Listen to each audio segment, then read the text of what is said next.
Bonjour les amis, Kirby Jambon ici avec vous autres, dans la Louisiane. Je suis ici avec mon petit chien Ali qui dort par terre. Peut-être vous allez entendre mon petit bout qui ronfle. Mais j'aimerais continuer aujourd'hui cette série de poésie par des poètes franco-louisianais. J'ai commencé cette série pour montrer la gratitude, pour être reconnaissant de cet honneur d'être nommé poète lauréat de la Louisiane française cette année.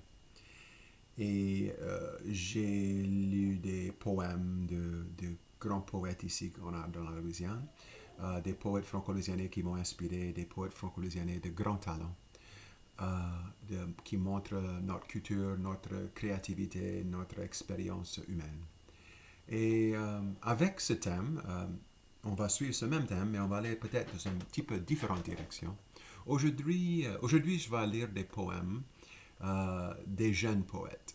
Euh, ces poèmes étaient écrits pendant que ces poètes étaient des élèves dans mes cours d'immersion française, ici dans le cinquième livre, comme on dit en Louisiane, en cinquième année d'école, c'est-à-dire des enfants d'11 ans et de 10 ans. Ça fait que j'aimerais lire ces poèmes aussi parce que c'est des poètes qui m'ont inspiré aussi et qui continuent à m'inspirer. Et avec la poésie, avec les jeunes, je trouve souvent la poésie, c'est la magie. Et on va voir ça avec des poèmes ici. Je commence avec un poème qui s'appelle Magique et c'est écrit par Mary. Mary a écrit ce poème qui va comme ceci. Je connais un poème très bien. Un petit peu de créatif, un petit peu de rien. Il y a la montagne, la magique et la fleur. Je connais une sorcière qui a un bon cœur. Il y a la magique dans ma vie. Et maintenant c'est fini, mon bon ami. Des idées magiques se trouvent dans les poèmes. Je vois ici un poème qui continue avec ce thème de poésie. Ça s'appelle Le gâteau de la sorcière et c'est par Raphaël. Dans sa cocotte, la sorcière avait mis 5 ours polaires, 5 baleines bleues, 5 poils d'ingénieux, 5 camarades, 5 bougies, 5 vases d'eau croupie. Pour donner un peu de goût, elle ajouta 5 hiboux. Dans la cheminée pendant 5 années, ça chauffait dans la fumée. Elle tournait sa tambouille, brouillis, brouillis, petite grenouille. Quand on peut passer en terrasse. Et là, c'était dégueulasse. La sorcière, par fatalité, avait oublié le lait. Et j'adore aussi juste l'humour et la magie qui se trouvent dans ce poème-là. Euh, les prochains poèmes que j'aimerais présenter, c'était des poésies écrites pendant que les élèves étaient dans mes cours de français. J'avais présenté des poèmes. Une chose que j'aime faire aussi, c'est de laisser d'autres sortes, laisser l'art et la nature et d'autres sortes de créativité nous inspirer. Ça fait que j'avais des poèmes qui étaient écrits par des autres élèves. Et c'est des élèves pas dans ma classe, mais des élèves peut-être ailleurs dans le monde. Et ils avaient fait une sorte de poème illustré, un poème animé. Et j'ai laissé ça inspirer mes élèves dans leurs écrits. Et ce sont des poèmes inspirés par des poèmes des autres élèves. Ici, c'est un poème par Paul qui s'appelle Ma maison. Ma maison. Le soleil, ma lumière. Le bois, mes jouets. L'eau, ma piscine. Les nuages, mon mur. La terre, ma maison. Ici, j'ai un poème qui s'appelle Mon rêve par Camille. Dans mon rêve, je vole dans le ciel. Si c'est vrai, je ne sais pas. Très vite, je tombe, mais un aigre vient pour me sauver. Après ça, je peux dormir. Mais j'étais déjà dans mon lit. Les rêves sont aussi partie souvent des poèmes. On voit les rêves. Ici un autre, ici c'est par Abigail, un autre inspiré par les rêves. La tempête très forte par Abigail. La pluie joue une chanson. Le vent frappe sur la porte. Tout se passe dans la tempête très forte. Maintenant, il y a un ouragan. Le vent fait beaucoup de bruit. Tout se passe quand je dors dans mon lit. Le ciel était bleu quand j'ai été élevé. La tempête très forte était juste un rêve. Ici, un autre inspiré par des autres poètes, c'était par Sarah. Sarah a écrit un poème qui s'appelle Vous. Vous, c'est vous que je vois quand je rêve. Vous, c'est vous l'étoile qui brillait dans le ciel. C'est vous que je vois quand je ferme mes yeux. Je peux traverser autour de la terre pour vous voir. Je sais que personne ne peut prendre votre place. Vous êtes mes amis. Quand je dors, c'est à vous que je rêve. Quand je vous vois, tout brille dans ma journée.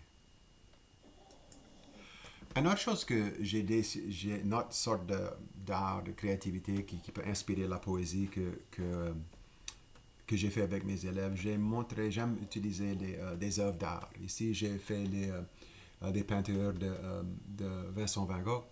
Et avec ces tableaux, avec ces peintures, les élèves ont écrit des poèmes. Ici, c'était avec la peinture ici que Daisy a écrit un poème qui s'appelle Les fleurs. Les fleurs coulent dans le vent comme un oiseau dans l'air. Et quand l'agriculteur coupe les fleurs pour mettre dans sa maison, je vois mon adorable envoyé avec moi pour le faire sentir heureux. Ici, avec ce tableau qui montre, moi je le trouve intéressant, il y a les corbeaux, il y a des champs de blé. Mais Adler ici, dans son poème, a vu trois chemins. Et donc elle a écrit un poème qui s'appelle Trois chemins. Trois chemins. Quand tu racontes les trois, qu'est-ce que tu vois? Je vois trois opportunités. Mais il n'y en a qu'un pour moi. Lesquels je devrais choisir? Choisis le chemin de ton cœur, afin que tu puisses avoir un nouveau départ. Ton cœur sait où aller. Alors, essaie de voler même si tu as peur de tomber. C'est beau, hein? Un autre inspiré par ces tableaux. Ici, elle n'avait pas donné un nom, et c'était après le tableau Champ de blé avec Cyprès de Vincent Van Gogh. Et Edia a écrit ce poème. Dans la nuit noire et blanc, le vent se pousse lentement. La lune se tourne, la lune qui tourne, les fleurs qui meurent. Ça va rester pour juste ce jour. Le matin qui s'en vient, des personnes se lèvent, les couleurs arrivent et personne ne rêve. Les couleurs dans le ciel et des personnes qui crient « Aujourd'hui, c'est un joli jour pour vivre !» Mais le vent va toujours venir, et le soleil et la lune, ça peut dire rien. Je trouve ça extrêmement beau, hein? C'est bien beau. Des jeunes poètes inspirent. Wow. Un autre sorte de choses j'ai fait avec des élèves, j'ai dit, on peut voir même l'inspiration dans les sciences, dans les sciences naturelles, les sciences humaines. Et ça se fait que j'avais demandé aux élèves d'utiliser des termes de géographie ou de sciences pour écrire des poèmes. Ici, Marvin a écrit un poème qui s'appelle La Terre. Et ça c'est. Quand je saute, la gravité me tire à terre. Je vois les petits protons et mon corps dit d'être positif. La matière, c'est dans tout. Et ça, c'est une des choses en commun avec les autres choses dans ce monde. Tu sais, les cartes politiques me rappellent des États-Unis. Et comme le nom, on est les États-Unis. Ça m'excite des fois, les enfants. Et c'est très beau. Hein? J'aime ça beaucoup, moi. Un autre ici, Une autre chose qu'ils ont fait aussi avec ces poèmes, ils ont fait des sortes de dessins avec. Ici, il y avait un élève qui a écrit un poème. Moi, c'était un poème qu'elle avait écrit pour moi. Et elle avait mis ça comme la lettre J pour mon nom, pour le jambon. Je trouve ça très beau. Ça fait que encore il y a plein de différentes sortes de poésie et dans la Louisiane, il y a plein de poètes qui écrivent en français. Et, euh, et j'aimerais vous encourager, tous des gens qui, euh, qui pensent, peut-être j'ai quelque chose à dire. Je dis oui. Vous avez quelque chose à dire. Vous avez quelque chose à créer. Vous avez quelque chose à ajouter au monde. On a besoin de vous autres. On a besoin de toi. Jusqu'à la prochaine, mes amis. Soignez vous autres. Soignez les autres. Au revoir.